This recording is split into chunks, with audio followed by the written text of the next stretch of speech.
দুর্গাপুজো শেষ হওয়ার পর আমাদের মোটামুটি কাউন্টডাউন শুরু হয়ে যায় যে এবার রাস আসবে। কারণ দুর্গাপুজোর 1 মাসের মাথাতেই হচ্ছে রাস। তো সেই সময়টা মানে সবাই একসাথে বাড়িতে থাকা, ঘুম থেকে উঠে থেকে আড্ডা শুরু হয়। আর রাত্রেবেলাতে সারা রাত জেগে ছোটোবেলাকার গল্প করা, মানে একটা নস্টালজিয়া ফিল হয়। তো প্রতি বছরই যে যেখানেই থাকুক না কেন, ওই রকম একটা ডিসাইড করা হয় যে রাসের 2টো দিন ছুটি নেওয়া হবে আর সবাই এক জায়গাতে আসবো। মানে এই ফিলিংটা হয়তো যাদের নিউক্লিয়ার ফ্যামিলি তারা বুঝতে পারবে না, বাট মানে আমরা প্রতি বছর এই মোমেন্টসগুলোকে খুব এনজয় করি। আর তার থেকে ইম্পর্ট্যান্ট হয়ে যায় আমাদের খাওয়া দাওয়া। কারণ কি, রাত্রেবেলাতে একটা ডিসাইড হয়, সকালবেলাতে সেটা আবার চেঞ্জ হয়ে যায়, কিন্তু সেটার জোগাড়টাও আমরা একসাথে বসেই করি। তো এই ক্লিপিংটা হচ্ছে আমাদের বাজি পোড়ানোর দিনকে। বাজি পোড়ানোটা আমাদের এখানে 313 বছর ধরেই হচ্ছে। আর প্রচণ্ড অ্যাট্রাকশন থাকে, বিভিন্ন জায়গা থেকে মানুষ আসে এখানকার বাজি পোড়ানো দেখতে। 2-2.5 ঘন্টার বাজি হয়, যেগুলো 1 বছর ধরে বানানো হয়ে। তো সেই বাজিটা দেখার জন্য বিভিন্ন জায়গা থেকে, কাটোয়া, নবদ্বীপ, বিভিন্ন জায়গা থেকে লোকজন আসে। তো সেখানেই যাওয়ার প্রিপারেশনটা আর কি হচ্ছিল। দিদি বোনেরা একসাথে থাকলে যা হয় আর কি। তো আমাকে বালিকা বাকরা বানিয়ে নিয়েছিল, বললো যে আজকে তোর ফেস প্যাক লাগানো হবে তোর মুখে। বিকজ কি, আমি খুব একটা বেশি নিজের যত্ন নিই না। দেন আমরা রেডি হলাম, রেডি হয়ে বেরিয়ে গেলাম বাজি পোড়ানো দেখতে যাওয়ার জন্য। কারণ প্রতি বছরই লেট হয়ে যায়। তো এবছর ভেবেছিলাম যে একটু আগে জায়গা নিয়ে নেব, কোথাও গিয়ে দাঁড়িয়ে বাজি পোড়ানোটা দেখব। যদিও ভিড় ছিল প্রচণ্ড, কিন্তু ওই ম্যানেজ করে কোনো মতে আমরা চলে গিয়েছিলাম। তো এখানে বিভিন্ন রকমের বাজি আছে।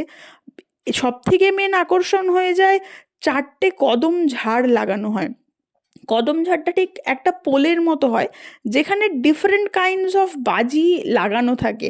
যেটা ওই সারি সারি, এই যে এটা হচ্ছে তার মধ্যে একটা কদম ঝাড়, যেটার নিচ থেকে শুরু হয় বাজি লাগানো, যেটা আস্তে আস্তে সারি সারি দিয়ে দিয়ে ওপরে যায় এবং ওপরে গিয়ে মেন বাজিটা হয়।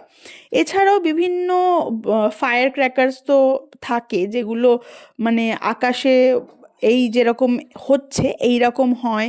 এছাড়া বিভিন্ন রকমের তুবড়ি আছে, জল তুবড়ি আছে। আর মেন একটা অ্যাট্রাকশন থাকে লাস্টে। আর এইটা হচ্ছে সেকেন্ড কদম ঝাড়টা, যেটা আগের ক্লিপিংটায় দেখালাম সেটা ছিল ফার্স্ট। টোটাল 4টে কদম ঝাড় বানানো হয়, যেটা 1 বছর ধরে বানানো হয়। তো এই যে এই জিনিসগুলো যদি প্রপারলি এক্সিকিউট হয়, তাহলে যারা বানায় তাদেরও খুবই আনন্দ হয়। তো এগুলো কিন্তু কোনো এক্সপার্টরা বানায় না, এখানে কমিটিরই কিছু লোকজন আছে যারা নিজেরা বানায়। আর সেগুলো সত্যি কথা বলতে কি, মানে আমাদের দেখে প্রচণ্ড আই সুদিং লাগে যে আমাদের এখানে এত সুন্দর একটা জিনিস হয়, যেটা দেখতে হাজার হাজারে মানুষ বাইরে থেকে আসে।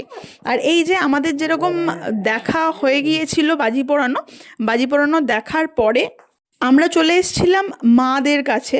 কারণ মায়েদের ওখানে ভিড়ের মধ্যে আমরা নিয়ে যাইনি। এই যে যেরকমটা দেখালাম, এত ভিড় হয়েছিল বাজি পোড়ানোর দিনকে। দেন একটু প্রণাম করলাম, লাস্ট দিন বলে কথা। তো প্রণাম করে আমাদের বাড়িতে চলে এলাম। কারণ কি, আমাদের আরেকটা প্ল্যানিং ছিল হচ্ছে বড় পিসির বাড়ি।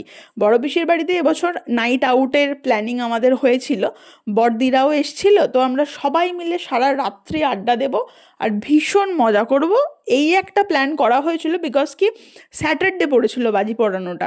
তো নেক্সট দিন সানডে আছে, সবারই ছুটি। তো ভালোভাবে এক্সিকিউট আর কি করানো হবে আর কি দিনটা।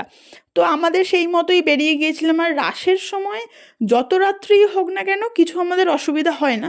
তো আমরাও মোটামুটি 11:30 পৌনে 12টা নাগাদ বাড়ি থেকে বেরিয়েছিলাম। দেন হেঁটে হেঁটেই আমরা যাচ্ছিলাম, কারণ প্রচুর মানুষ থাকে, সারা রাত প্রচুর ভিড় থাকে। তো কোনো ওই চাপ হয় না, একা একা যেতে গেলেও কোনো চাপ হয় না। দেন বড় পিসির বাড়িতে গেলাম। ওখানে আমরা মানে ঢোকার পর থেকেই সারা পাড়া অ্যাকচুয়ালি ওদের জেনে গেছিল যে এই বাড়িতে কিছু লোকজন এসছে। কারণ আমাদের তাণ্ডবটা তো ওরকম লিমিটেশনস থাকে না।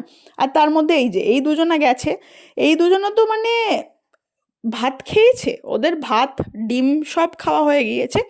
তারপর আমাদের রুটি আর চিকেনের প্রতি ওদের ভীষণ লোভ হয়েছে। তো পার্ট বাই পার্ট আসছেন ওনারা, এসে এসে একটু একটু করে খেয়ে চলে যাচ্ছেন। কিন্তু ওনারা এমনিতে কিন্তু অত বেশি অ্যাটেনশন দেয় না ওর মা বা দিদাকে ছাড়া, কিন্তু এই সময়তে যেহেতু চিকেনটা একটু টেস্টি লেগেছে বারংবার আসছে আর খেয়ে খেয়ে যাচ্ছে। আর বৌদি তো কোনো কথা হবে না, বৌদির রান্না মানে টু গুড। এই যে ওর মা এখানে বসে বসে ভাত ডাল সেদ্ধ খাওয়াচ্ছে, আর ওরা দুজনে আমাদের কাছে গিয়ে রুটি আর চিকেন খেয়ে আসছে। তারপরে একটু দিদিভাইয়ের সাথে ফাজলামও চললো কিছুক্ষণ, মানে কিরম যেন ছোটোবেলার কথাটা মনে পড়ে যাচ্ছিল। বড় পিসির বাড়িতে গিয়ে এরকম তাণ্ডব আমরা করতাম, ভোরবেলাতে চলে যেতাম, নাহলে রাত্রেবেলাতে গিয়ে সারা রাত তাণ্ডব এরকম চালাতাম। স্পেশালি এই জিনিসটা হয় বৌদি আসার পরে। তারপর বড়দি একটু নাগেটস ভাজলো, বললো যে আমাদের ডিনারের পর কিছু তো একটা স্ন্যাক লাগবে, কারণ সারা রাত্রি জাগা, সেই জন্য একটু নাগেটস ভাজি।